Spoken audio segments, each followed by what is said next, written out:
I want to thank you for being with us today. This is the 50th commemoration of community action, and as across the state and the nation, we have celebrated this. What do you think your dad would have answered when people say to us, 50 years later, we still have poverty, you failed? Right. I think the answer to that is, look, quote the Bible, you'll always have the poor with you. So I think if we were doing the exact same thing today that he was doing 50 years ago, I think he'd be disappointed in all of us. I think he was totally innovative and creative, and would hope that community action programs are being innovative and creative. Head Start programs are trying to do better every day. And there's not a community action person I've ever met, or a Head Start director or a Head Start staff, that didn't want to do a better job tomorrow than they did today. So the question isn't whether there's poverty. Poverty exists, it's always going to exist. The question is whether we're trying to help people, and like the treasurer talked about, and try to move the ball forward by helping our fellow citizens so that we can all move upward together. And I think that, I think the argument that, one Head Start program doesn't work, there's thousands of them. Save the Children now runs a couple of Head Start programs and early Head Start programs because the providers weren't doing a great job. That happens. But if you read the front page of the paper today, I think Credit Suisse or some bank got fined a couple $2 billion because they were cheating. So we all make mistakes, we're human beings, and the point is that we got to continue to invest in what works, community action, Head Start, these efforts, hold ourselves accountable, try to do better, and not get into an argument about whether the poor still exist. I think that's when I was in politics, they used to call it a red-headed Eskimo. It was something just to pull you off the subject and debate whether the poor still exist. Of course they're going to, people are poor, always going to be people that are poor. The question is, are we making a step in the right direction to help them? And that's the work you all are doing. As testament for community action and its effects in the state of Missouri. Coming up earlier, there was a person among many in the St. Louis area who was raised their children in the lowest income area in the city. Some of you may know about the Pruitt-Igoe complex. There were 10,000 people in that particular complex. Well, this lady pulled her family up by the bootstraps, and she got involved in community action and went all the way to the Missouri House of Representatives in promoting the welfare of low-income people. She raised up her children in the fear of God and teaching them that they were who they were and they could accomplish anything. One of the children who went through Head Start did not stop at Head Start, got 5 master's degrees, and now owns a building contracting company that is in 5 different states in the United States. So community action does work. Yeah, definitely. The person who runs, I think it's the Rockefeller Foundation, is a Head Start baby. His predecessor was a Head Start baby. So you see countless examples of this, and it's just not one-offs. Systemically, I obviously believe in the work you're doing, and in Head Start as well as community action. So, the argument, again, I'm repeating myself, is not about whether it works or not. We know it works, and everyone I've met wants to do a better job, which is great. First of all, as a community action professional and the proud parent of a Special Olympian, I'd like to recognize my debt to your family and both your parents. Thank you. It's incredible. Is your daughter or your son? My son. What does he compete in? Basketball and swimming. He's 6 foot 4 inches, so he's being recruited for the Special Olympics teams. Let's hear it.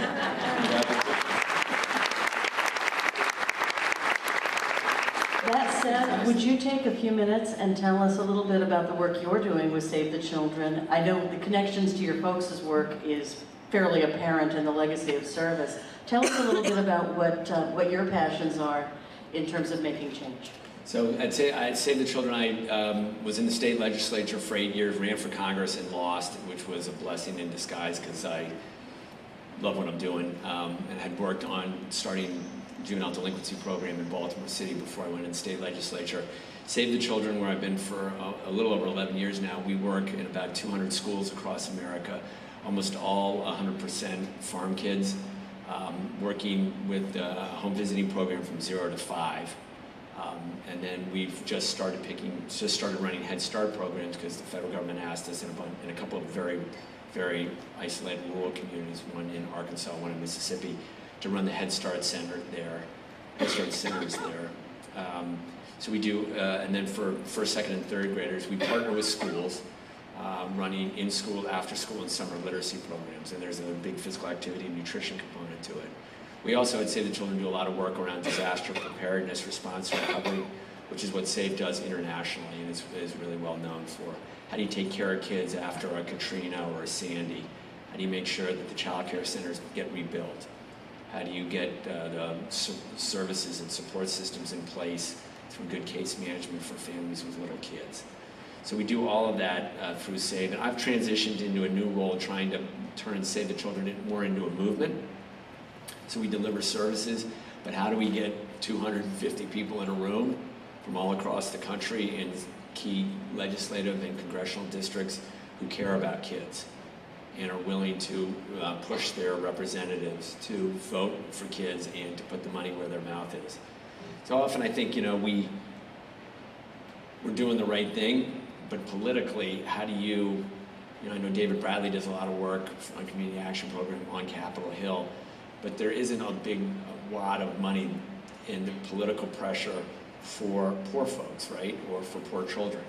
So part of what I'm doing now is to see how we can mobilize people in key congressional and key state races across the country around the issue of early childhood education here in the U.S., and then the international issue of newborn child survival, little babies dying on the day they're born. So there's 18,000 babies dying every day on the day they're born. How do we get people to get excited about that, to want to, go to a town hall meeting and ask their state rep to put more money into early education and to hold that person accountable in the state legislature, and then do the same thing on a federal level. So it's hard, there are a lot of entities, Bloomberg, Koch brothers, Soros. There are a lot of people that have a lot of money and they invest in the political system now. A lot of those people make money on it. Sheldon Adelstein, if he gets good elected officials that keep gambling off the internet, he makes more money in Vegas. There's not a lot of people that are making money on poor children. So it's a struggle, but it's going to be fun.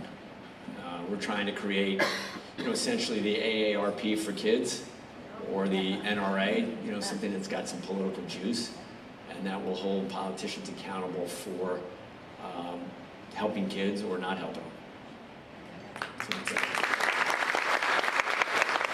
You cover a lot in there about there's kind of this generational. You've got the greatest generation, and then you're part of the baby boomers, and then you're talking about your kids, and I think this kind of theme of life as a gift. I think your father really experienced that. Yes. Because of some of the hardships, the war, etc. And then it seemed as though you grappled a lot with how do you get that same sort of joy out of life as a gift that he got. So as a father now, as a son, looking back at your father, and as a leader in the world we're in right now, when I listen to a lot of people asking why don't we see leadership coming out of the current generations?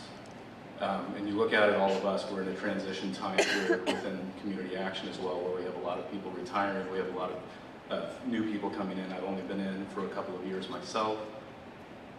Really looking at all these generations, how do we as new people come in and don't live within the shadows and behind these two great generations of servants that have gone before us?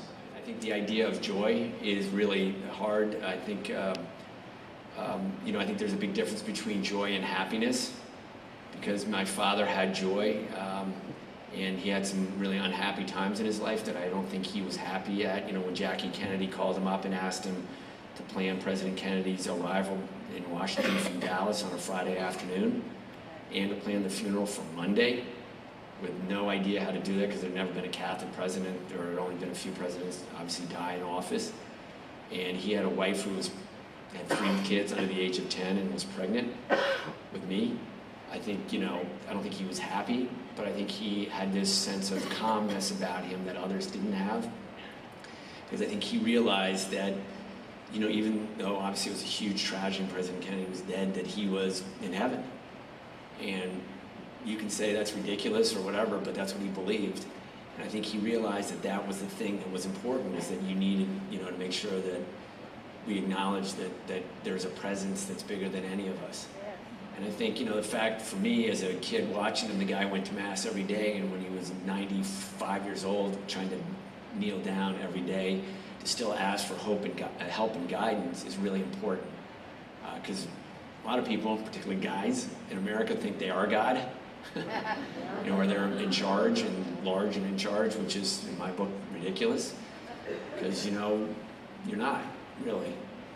Your kids do crazy things, you know, life happens. So I think that that was really important, and I think that that gave him an amazing amount of joy, because he realized that, you know, this interaction I'm having with you, looking at you, is a moment from God. And God's either in this room with all of us and the work we do every day, or God's nowhere. Because I don't think God's like hanging with, you know, white people in Missouri and, you know, not everybody. Or, you know, African American. I mean, God's everywhere, or God's nowhere. And I think that he realized that if he's talking to President Clinton, it's as important as he's talking to the waitress. And Clinton may not, you know, the waitress may not do anything for his career, but the waitress is there from God. And I think that joy just gave him an amazing amount of energy. He'd write notes at night. God would like sleep 4 or 5 hours, if that, because I think he was just fired up, excited about it, because he didn't know what the next day was going to bring. And it was God in all his experiences, whether he was with Catholics or Jews or Republicans, Democrats, black, white, didn't matter. I think that's hard to do. You know, I mean, I look over, you know, people's shoulder to see if there's a big shot coming in. You know, you want to focus on the treasurer because he's got more money than, you know, Heather, right? So, you know what I mean? People do that, and you got to be in the moment. And if you're in the moment, it's really a powerful thing. My daughter, I tell you, and then I'll come back to your other part of your question. When I finished writing this book, A Good Man, my daughter, we're eating dinner one night, she goes, I'm going to write a book about you. And I said, oh, honey, what are you going to call it? And she goes, An Okay Dad. So I don't know, I mean, I'm trying, but it's hard. It's hard to do, you know?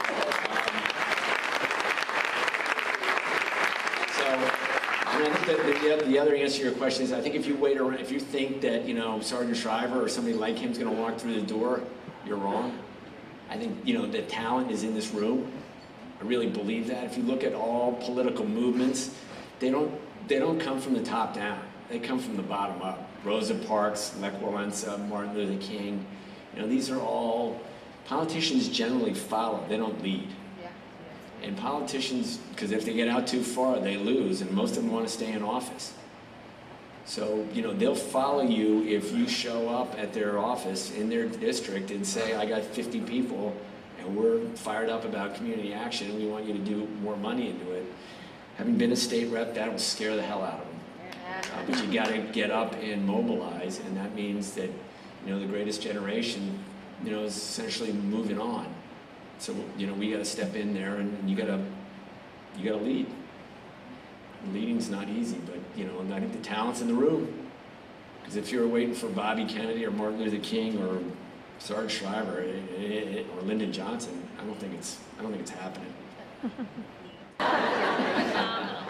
So do you color your hair or not? Do I color my hair? Do you color your hair?